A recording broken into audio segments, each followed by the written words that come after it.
to another episode of the God is a Geek podcast. Yet another intimate podcast. We'll go back to groups, but we struggle because we don't really like each other, so it's hard to kind of get two people on, more than two people at the minute. It's terrible, you know, we're divided. But me and Gary are back again for a second week in a row to blow your minds with some game chat. Gary, how you doing, buddy? I'm okay. I'm hoping people aren't sick of our voices. I'm sure they're not. We've got beautiful liquid tones.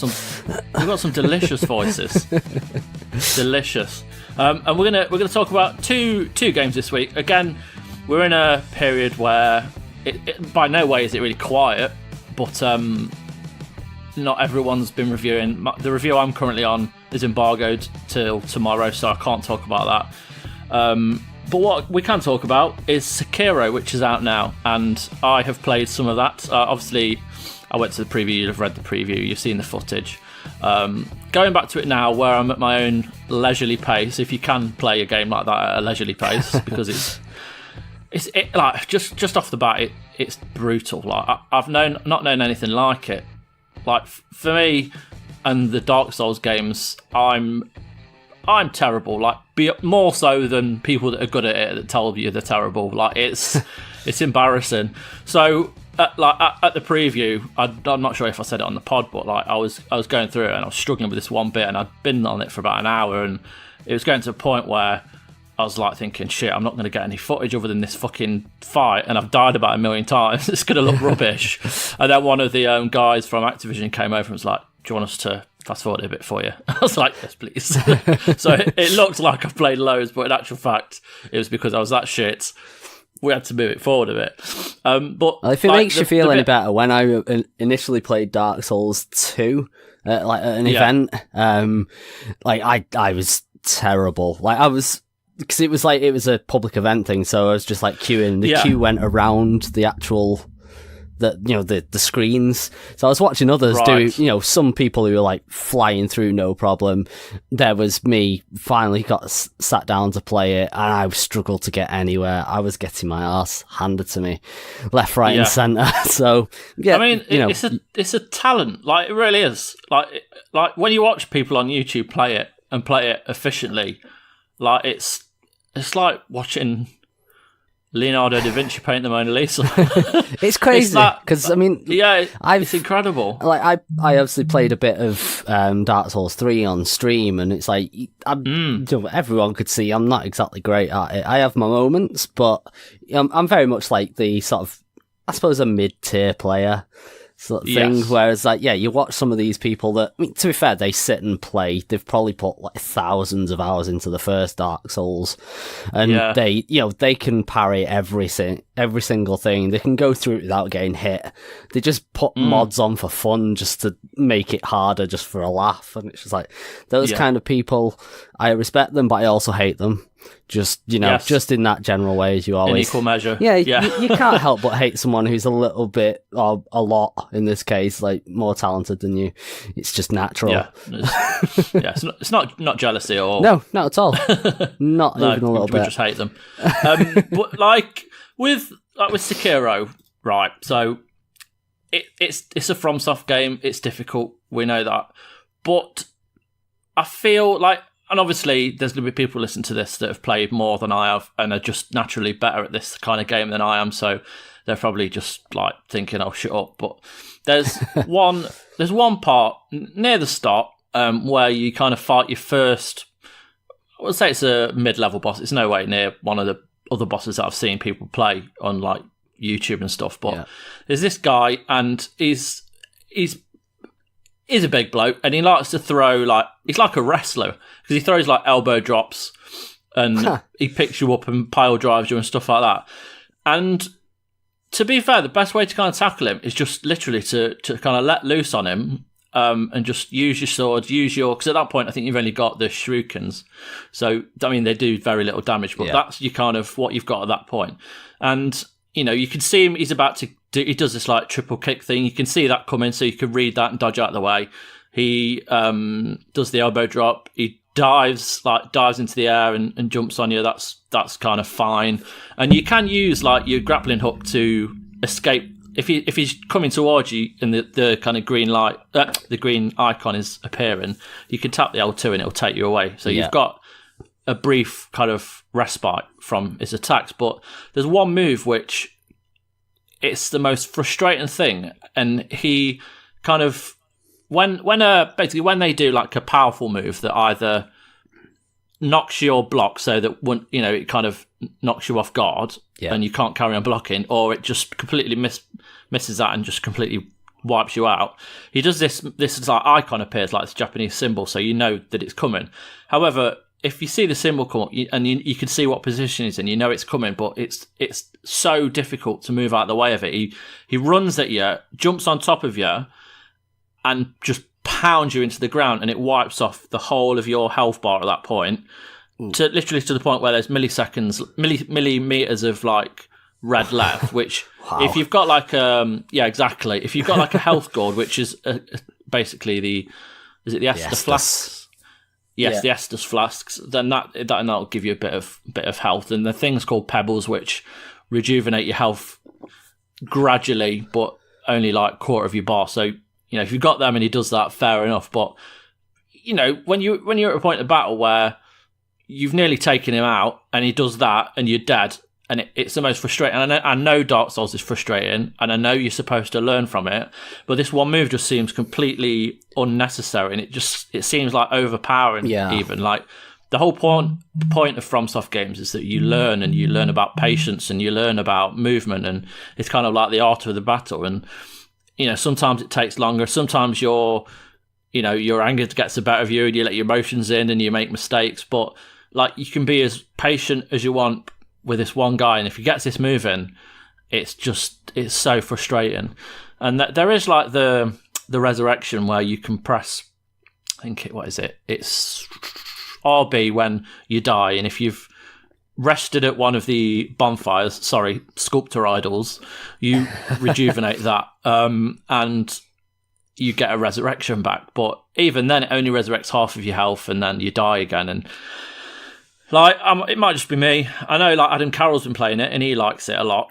I know Adam Cook, who is a much better Souls gamer than I am, is struggling with it as well. So it's very mixed at the minute. But then obviously all the reviews came out saying how fantastic it is and how it's one of the best and how they've reinvigorated their mechanics and all this. Like, so perhaps it's a small amount of people that feel this way. I don't know, but I know mixed reviews about to go live or will be up obviously when this goes live, so that'll be interesting to see, because Mick's a avid kind of Souls gamer and Bloodborne, so it'll be interesting. But I mean, it's hard, it's frustrating. However, there are like some, like, it's a gorgeous looking game, and the fluidity of your movement when you're using the grappling hook is excellent. Like, you can chain together 3-4 jumps if you want.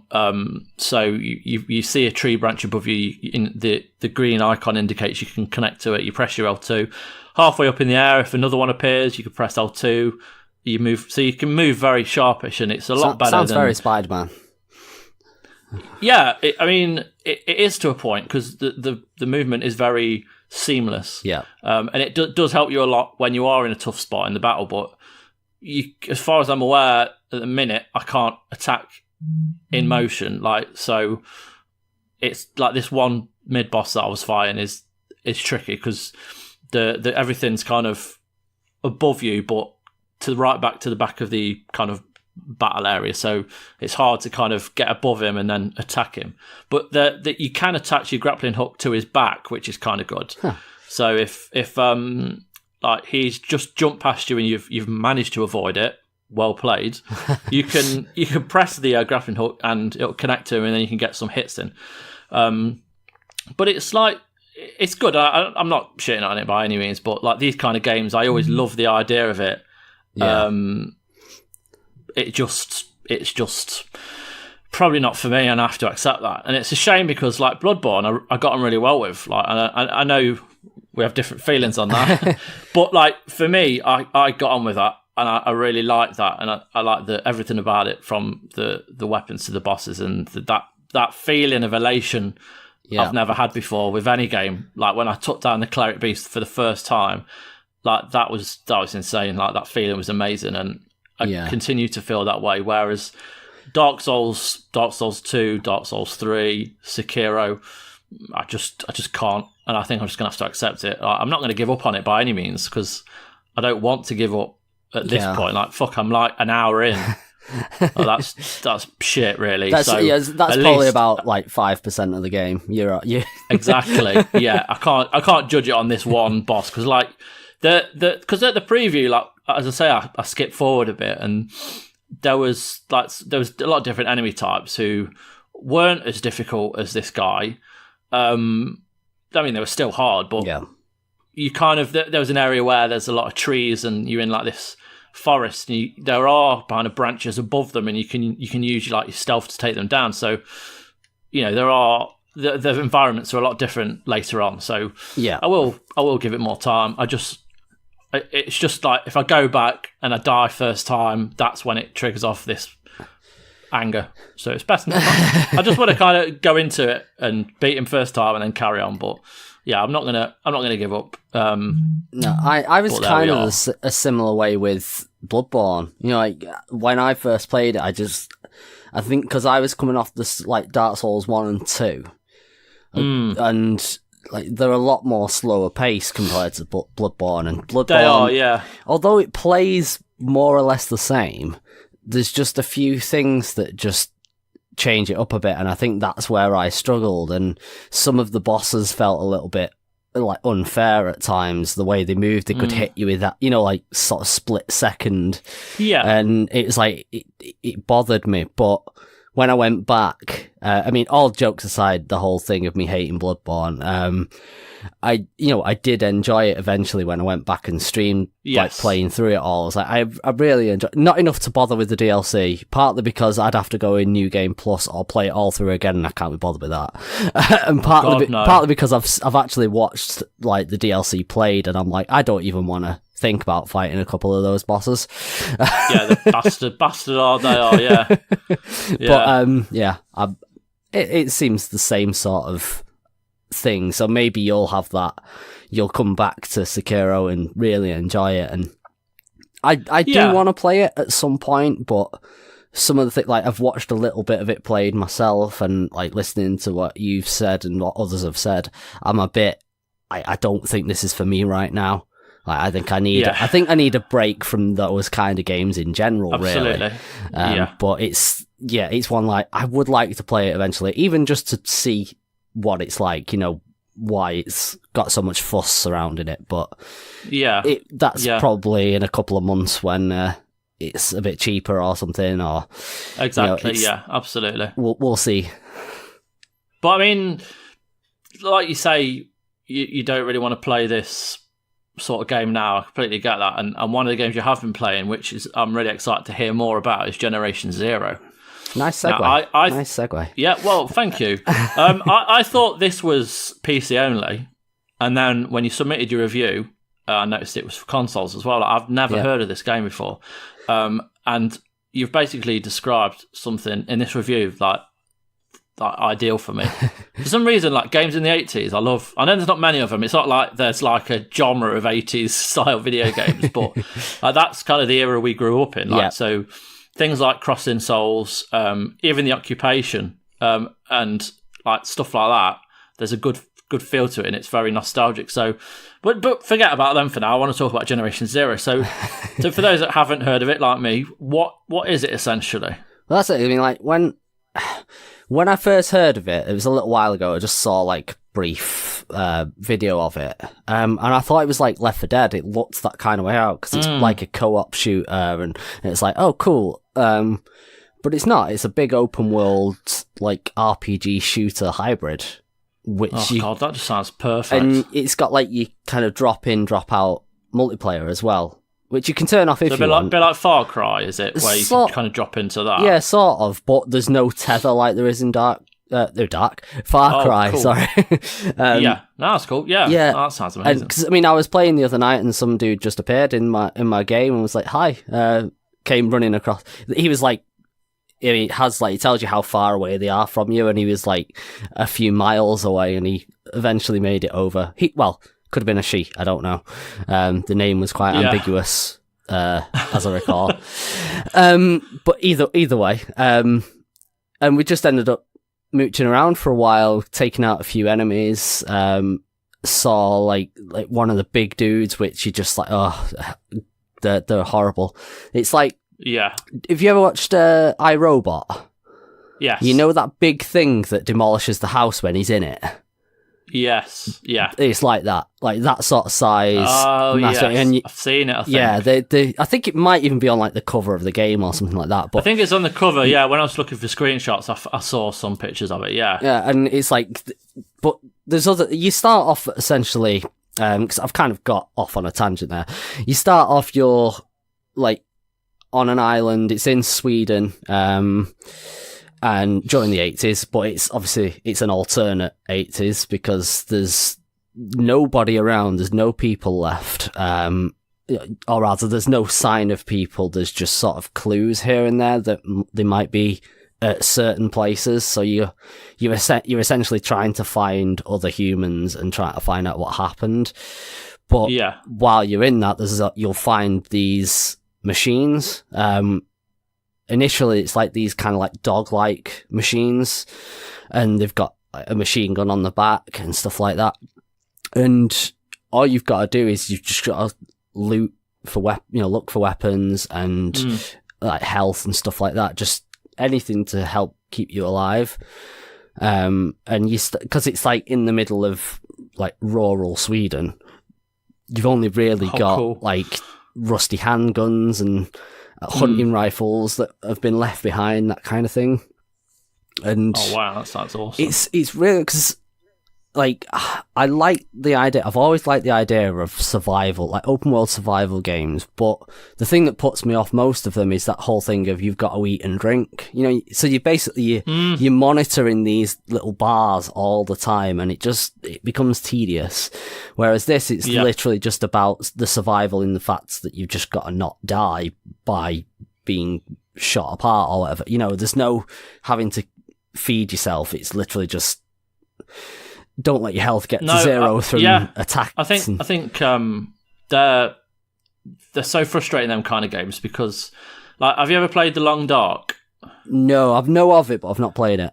Yeah, so that's an amazing video game, damaged by the fact that you have to eat and you have to drink. But there are times where it's very like, I won't say it's exciting because you're going to die, but like like the world that they've created sounds similar in the fact that it's like somewhere very rural, you know, in the woods, and you know there's a lot of like the mountain range, and you're completely left alone, whereas there's no combat. But like or Metal Gear Survive, which was well, the survival elements of that were terrible, and it would have been a much better game if they kind of let up a bit with it, because it's too constant. So the fact that a survival game that allows you to feel like you're surviving but takes away that's the kind of survival game that I would love to play. Yeah, precisely. That was what, like, I mean, it was already a surprise anyway, because it wasn't the game I expected it to be, but that was kind of the extra nice surprise of going, oh cool, I'm not having to do it, I'm literally just like the way I saw it, and I said this in the review as well, that it reminded me a bit of stuff like PUBG, which I've also been playing a lot lately. Yes, because it is just it's the same idea of, you know, you're looting just for your weapons and your medical supplies, that kind of thing. And that's it. You know, you're not, you know, the only danger to your health is, well, not other people like it's in PUBG, but it's weaponry essentially from enemies. And that is I think that's the best way of, I mean, there are games, like say, where it works, you know, and it's kind of an integral part. But when it's stuff like this, where it's essentially a shooter RPG, I guess this time, it'd be out of place. It'd just be unnecessary. It'd be like adding, I know you can do it via mods, but it'd be like adding that kind of thing to Skyrim. You know, you have to make sure you eat and you drink and stuff like that. And ruin it. Yeah, I mean, some people love it. I know they do. Some people love that kind of mod for it. But for me, it's just a no. It puts me right off. Yeah, but in reality, if you are playing a game like this, Generation Zero, it's I assume it's relatively more or less in real time. Now there may be cutscenes or whatever, but you wouldn't eat that much anyway. No, so it seemed unnecessary. And going back to Metal Gear Survive, it used to go down ridiculously fast, and you'd be a right fat bastard if you ate the amount of food that he does in that game. So yeah, just we don't need it. Anyway, sorry. No. Yeah, I mean, this game though, it really did take me by surprise, and it was just that thing. Some people won't like the pace because you do walk around quite slow. You can only sprint for so much at a time, unless once you've leveled up, you can, one of the perks that you can do is increasing your stamina and things like that. But there's no vehicles. There's ones at the side of the road that you can open up and loot, but you can't drive them or anything. So the only kind of speedy movement is once you've unlocked safe houses, you can then fast travel to those, which, that's fair enough, but I think people might be put off by the speed. But once you get into a fight, it's ridiculously good. The AI is spectacular. Sound is a big part of it because it's all about stealth, and the machines can hear you. Right. I mean, running around, when you're getting shot in Far Cry, you get that little indicator, don't you, telling the direction? And yes, same when they can see you, or when they're in the process of seeing you, you've got the little white dot that kind of spreads out. Yeah. It's that in this, and it'll turn yellow if they've spotted you, but they're not fully onto you, so they're investigating. Yeah. And then if they spot you, then it turns red and all hell breaks loose.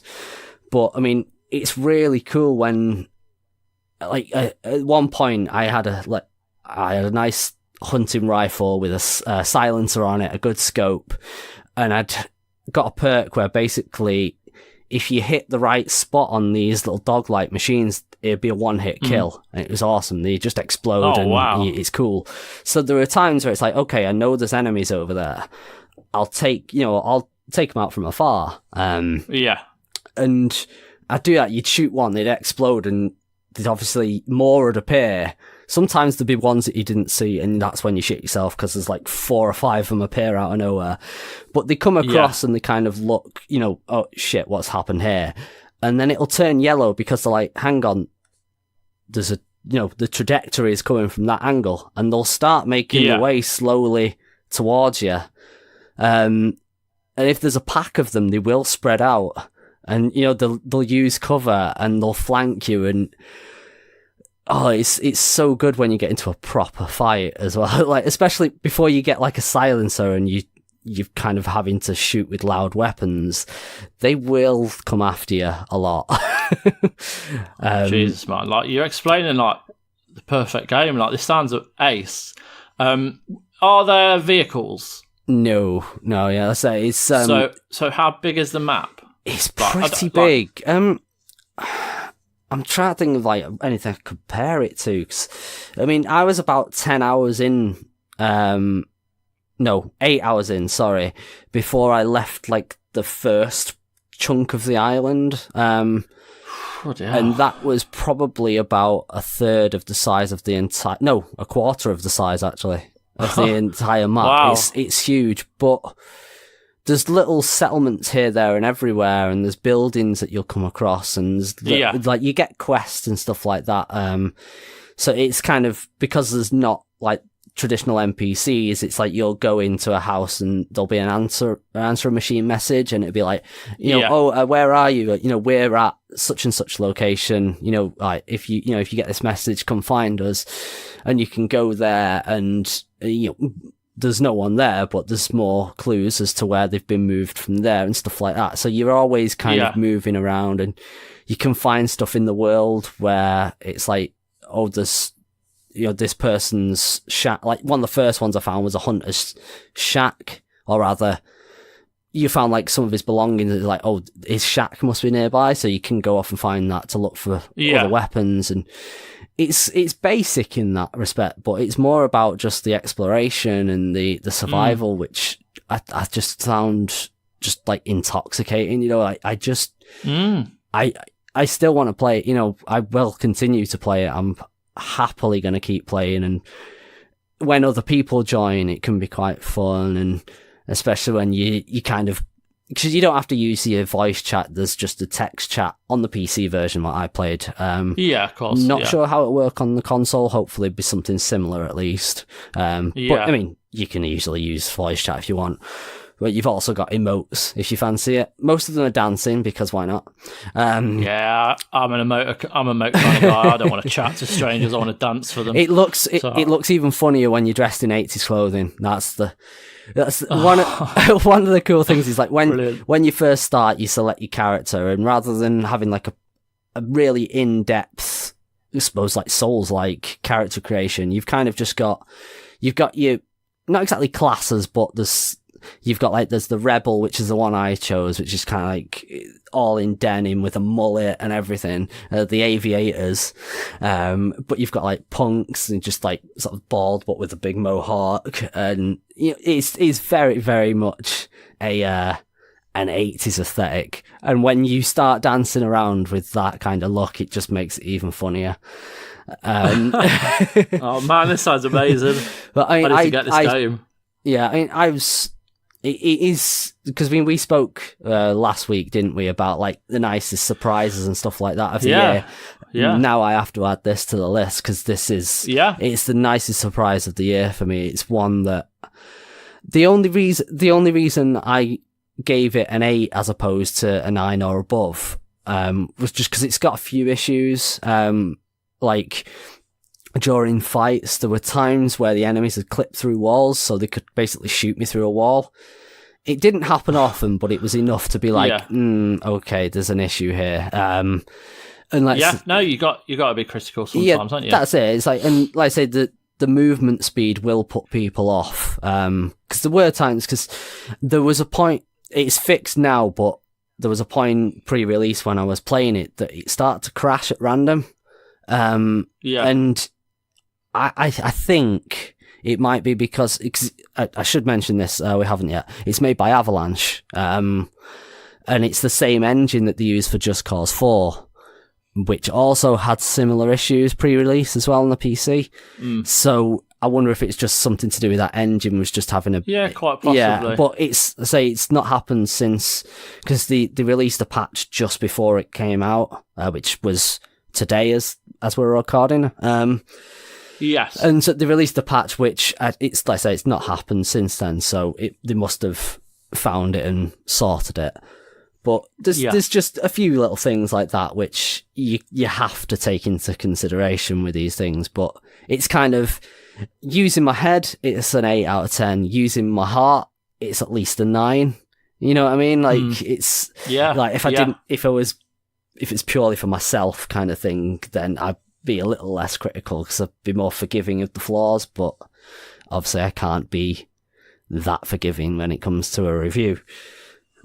Yeah, absolutely. But sounds great. A lot of fun. Very good game. Yeah. Well, that's kind of it for this week in terms of games we've reviewed and stuff. There'll be more next week. But we'll go to list of correspondence now. First question from Mark Duncliffe, at Duncliffe, on Twitter.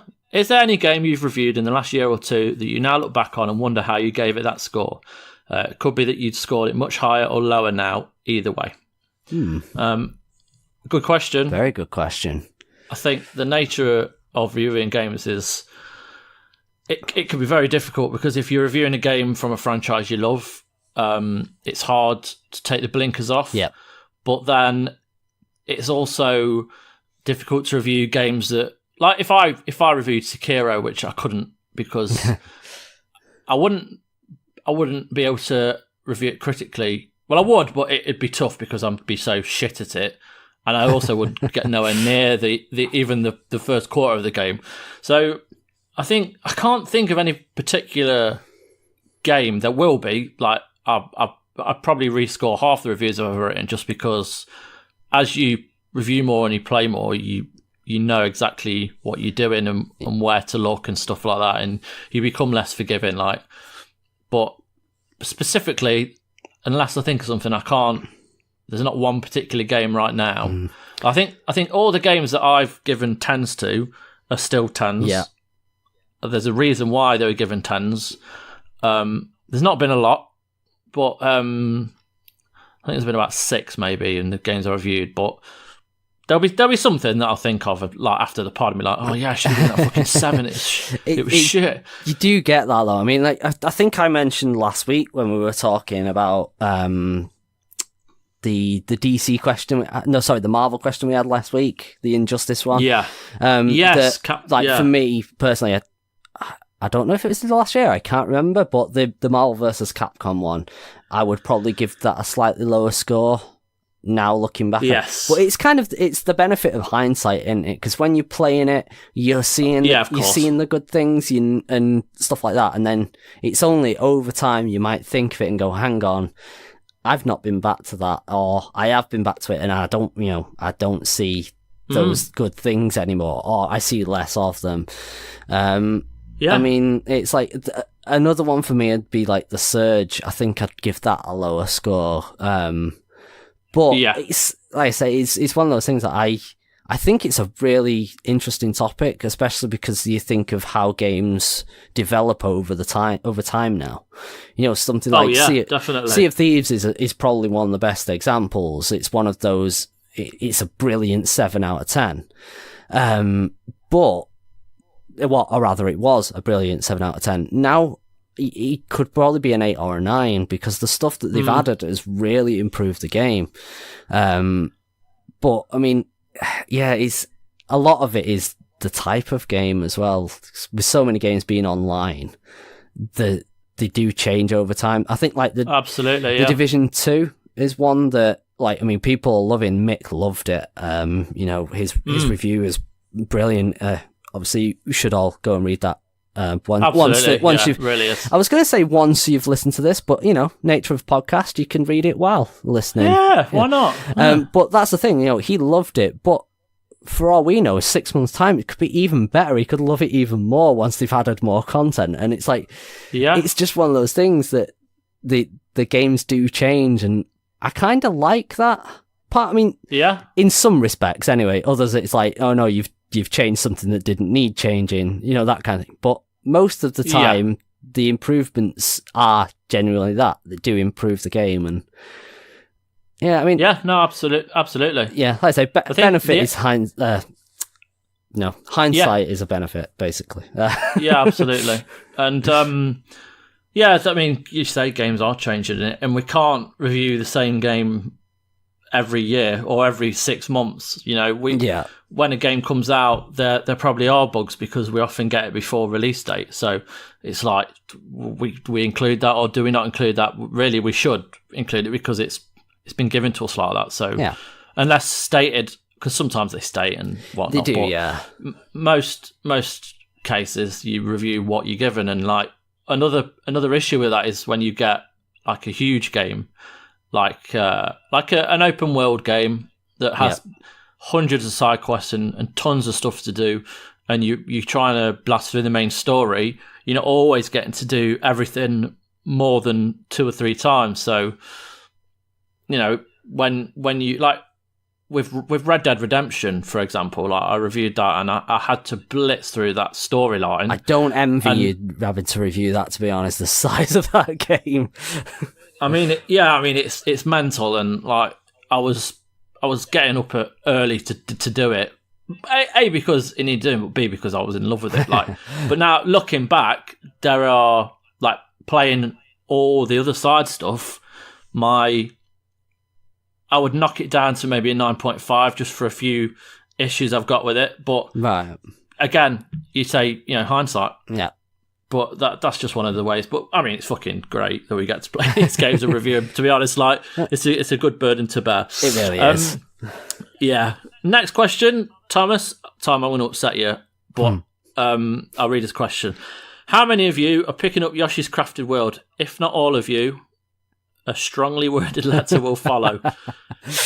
Get typing, Tom, because I won't be playing it. And simply because I have no joy in my heart. I want to play games with guns and blood. And no, I think these kind of games just don't appeal to me. And when I say these kind, I don't mean cutesy games. I think I love a lot of different types of games. I've seen the trailer. I've read Chris's stuff on it. It's just not for me. I think. I don't know what you feel, Gary. Well, I've not played the demo yet. Like I keep meaning to go and download the demo, but as you know, you get so much on, you just sometimes you don't have the time, or you just forget. You just forget sometimes, which happens a lot. Especially as you start to reach older ages. Not that we're old, but you know, we're spring chickens. Yeah, we're spring chickens. Yeah. But yeah, it's one that I like the idea of, but it's one that I'll probably pick up later if I'm going to pick it up at all. Because I mean, yes, part of it is I don't play on my Switch that often, and when I do, it just. I mean, this kind of game might be good for it, but like I've got, I just picked up that Motorsport Manager, which is quite nice for if you're just sitting around, you've got spare 10 minutes, you can knock out a race and do, you could go through that. So I don't tend to play enough on it that I'd get enough out of the game. Yeah, I mean, that'll change when like Mario Maker comes out, because my God, I will rinse that game, but and get angry at it when you play some of the created levels that people do, because people love to just make you hate yourself. But yeah, I mean, that's one that I would make time for. Whereas Yoshi, I mean, this might upset a few people. I've never really been that into the Yoshi games anyway. Yeah. Oh, everyone's cowering away. They've turned the podcast off, Gary. As long as they've gone to read Chris's review of Division 2, that's fine. It's not. Don't switch off, please. Listen. Well, if they've already switched off, mate, they're not going to have heard you say that. So. Yeah, that's true. But for those of you who are still here, we've got a few more questions left. Tom again, he's probably turned off by this point, writing his letter. We're really sorry. Is this the beardiest podcast in the land? Apart from Nicola, of course. I like the fact he had to add that at the end. It's brilliant.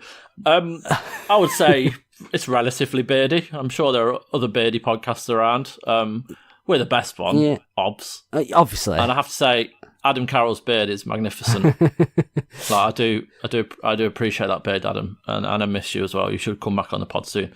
There are no questions from listeners left, but I just want to ask Gary a question, as it happened recently. The state of play concept from PlayStation. Are you on board with this? Well, yes and no. It's like, I think they've possibly got the right idea. If they're not going to do stuff like E3, something like the Nintendo Direct route is the way to go. Yeah. But they need to find a better way of doing it. I think it was the first one, so you can kind of let them off a little bit. You know, you're bound to need to find your stride kind of thing. But I think the worst thing about it was not the games. I thought like most of the games had a lot of appeal, like here, there, and everywhere. There's a lot of variety, but it was just they didn't spend any time on any of them. It was basically, here's like a 30-second or a minute trailer for this game. It doesn't really tell you that much. Okay, we'll move on to the next game, and it was the same again. Yes. The only game they really spent any time on was Days Gone, but even then, again, it was maybe 2 minutes instead of 1, and it just, if they're going to do it like the Nintendo Direct, do it like that. You know, have a proper trailer, maybe have a little bit of a natter with a developer or something like that, just to fill... I completely agree. Yeah. I think a chat with the dev would have been great for Days Gone, because like there's 2 minutes of footage out there, there's plenty of footage already. Yep. This is going to be a 30-hour game, 2 minutes, it's not worth it. People know more or less now what to expect from this game. Yeah. Show some other stuff. Like the VR stuff, I'm so pleased they're still sticking with it, because there are some great VR games out there. Yeah. And I'm kind of hoping that Iron Man VR isn't an experience. Yeah. Which I hate people saying that. I still don't... But they are. They're not games. I don't get why... I mean, A, they've shown it too early because they don't have the footage. Yeah. And B, why not just wait and just show it when you've actually got gameplay footage? Because at the minute, no one really knows what it is. Yeah, just wait a year or two and just ejaculate this Marvel Cinematic Universe into video games with Square Enix and all all these other ones, hopefully they're developing. I'm just sorry, I'm just still trying to get over the ejaculate the Marvel Universe. But then again, I shouldn't be that. Like, I've read the Conan books, and like those, like he actually uses it as ejaculated, as in like shouted, that kind of thing. Wow. And like that's the word. Like, obviously, it's old language rather than like you wouldn't say that now, because if you just say he ejaculated, shout after like he shouted, so then it's a bit yeah. But yeah, it's like too good. the Iron Man thing, it's just like nobody really knew about it. This was like the first they did sort of announced it.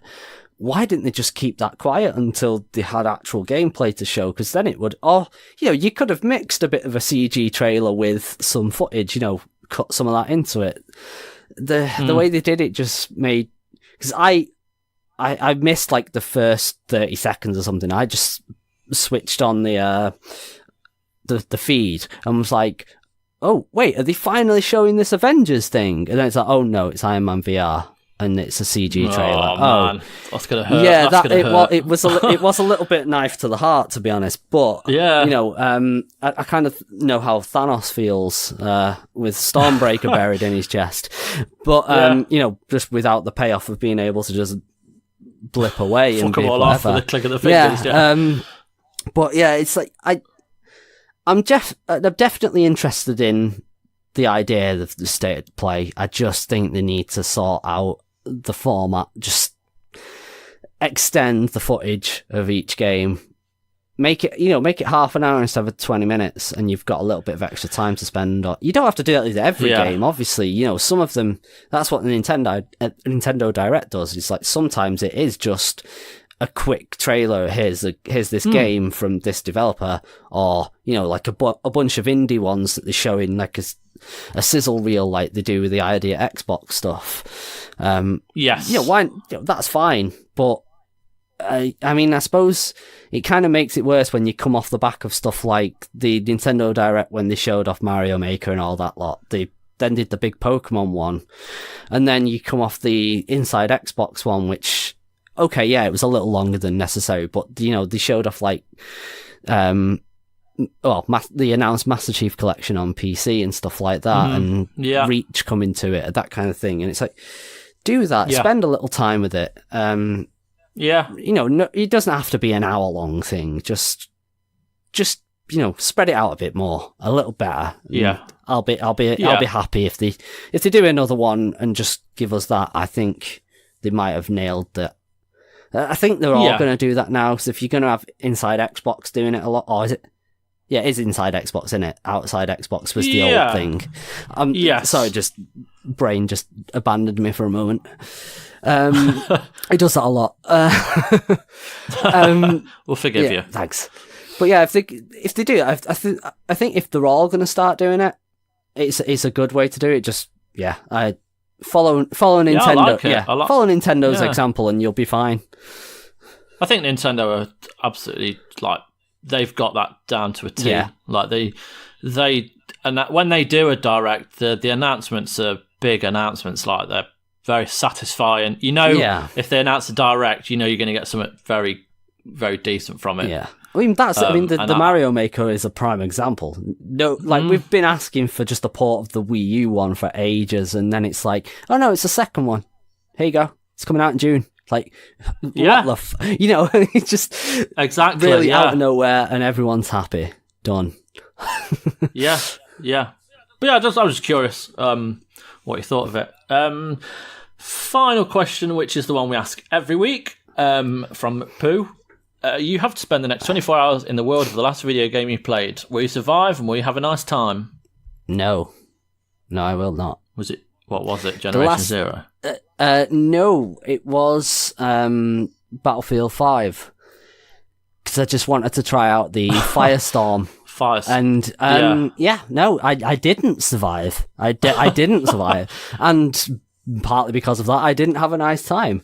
And that would pretty much happen if it was real. Yeah, you'd be dead. Yes. Which we don't want. No. We don't want. But, you know, death normally equates to not having a nice time. Yeah. And just the way definitely. it goes. Yeah.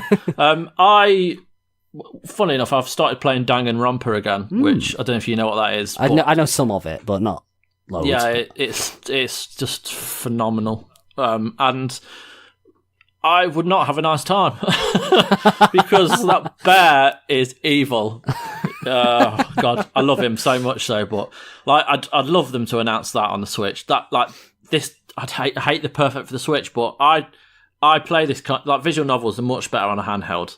Yeah, I struggle to play them on a big screen with a controller. I like taking them with me, and I'd love to just take Danganronpa away because I don't have my Vita anymore, so I don't have access to the first two anymore.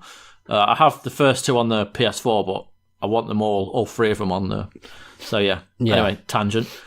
Anyway, that's the podcast for this week. Thank you all for listening. You can go and check out all the content we've been talking about. So the Sekiro review is on godisgeek.com, and a video to accompany that review with the beautiful voice of Adam and the fantastic gameplay of Mr. Mick Fraser. Generation Zero, Gary's review is up online now. You can go and check that out and find out a bit more about it. But I mean, to me, it sounds amazing.